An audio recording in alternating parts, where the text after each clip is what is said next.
I hope everybody had an eventful new moon in Gemini. It was on Monday, but I've been going through a lot of things, so I'm just making this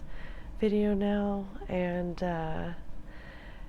cards, it's interesting.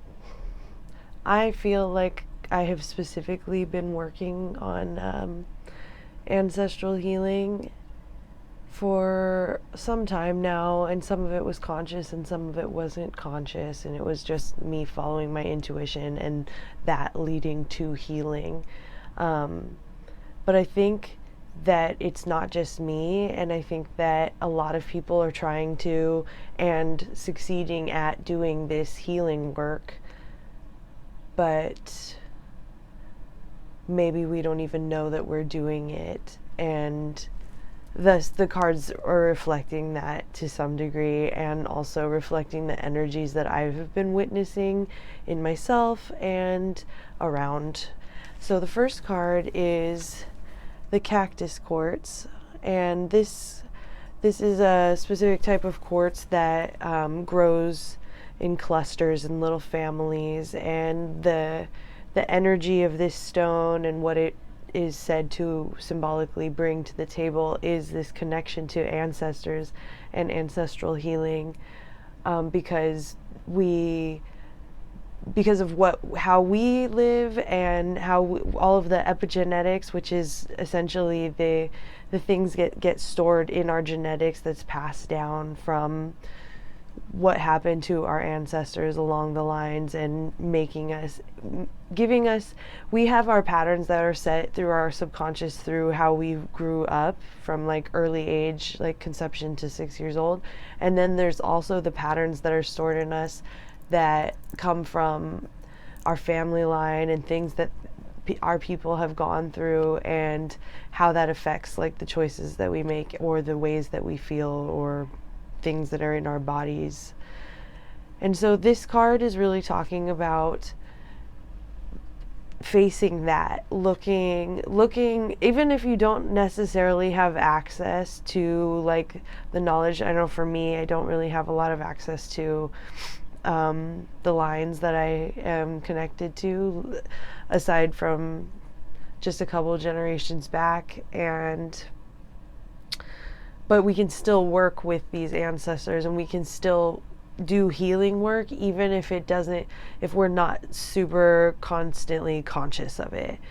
And so this card is really asking us to like understand what our patterns are, understand the reasons why we make the choices that we do, or the reasons why we have the anxieties that we do, and to acknowledge them, and then to do whatever work is necessary in order to give yourself some joy, give yourself some, and the knowledge of that you are being supported, not just in the physical realm, but also in the spiritual realm, and to consciously work with those guides that are speaking to you through your body and through your mind and through impulses and intuition that come in your gut. And that kind of segues into the next card, which is the yellow sand, and it says give it time below it. And so this is a yellow card, so it has to do with the solar plexus chakra, but it also is kind of a pale yellow, so it's like a white mixed with yellow. So we're talking about crown chakra to the solar plexus chakra. And the solar plexus chakra is about how we shine and how we're connected to the environments that we're in, to the people that we're around. It's this portal that connects us to everything, and it leads us places. It's our gut instinct, it's our digestion. And so this is like a huge part of our self, like, and the chakra is said to be our sense of self and how that manifests and how we shine to others. And so this card, I think, is just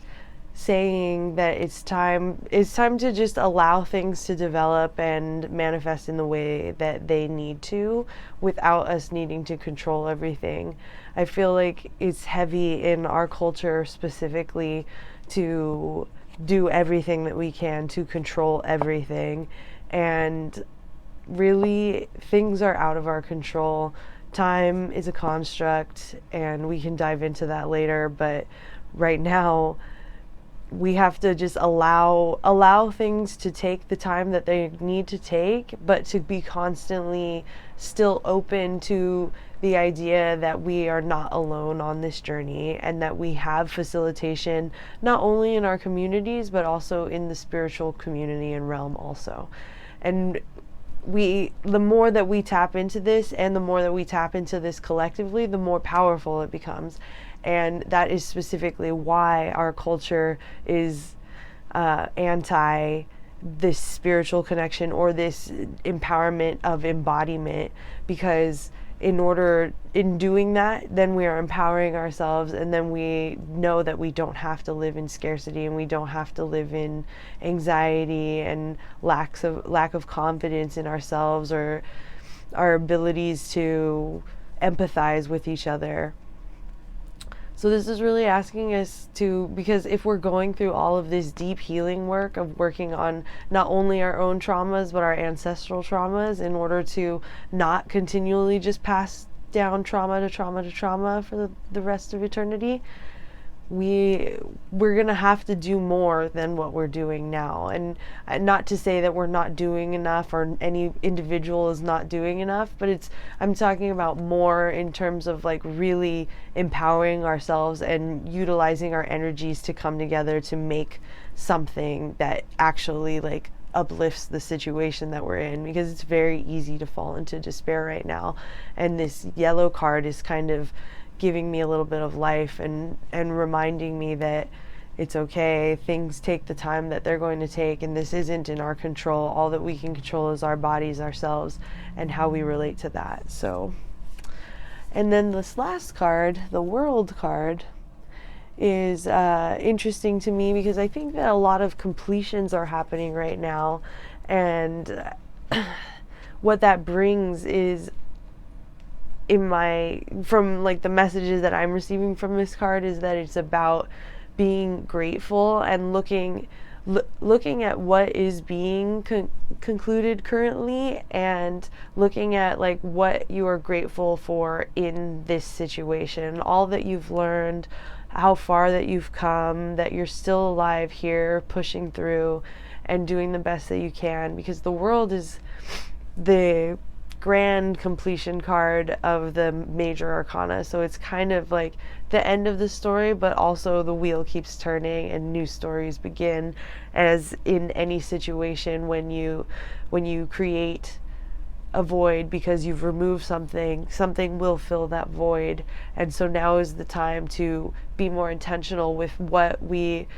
would like to bring into our lives, now that we're in the mode of completing other things or letting things go. So sorry, I'm allergies, it's rough. But this card, and I think that you'll know what is coming to completion for you, and if you deny that you know, that's when frustrating things happen.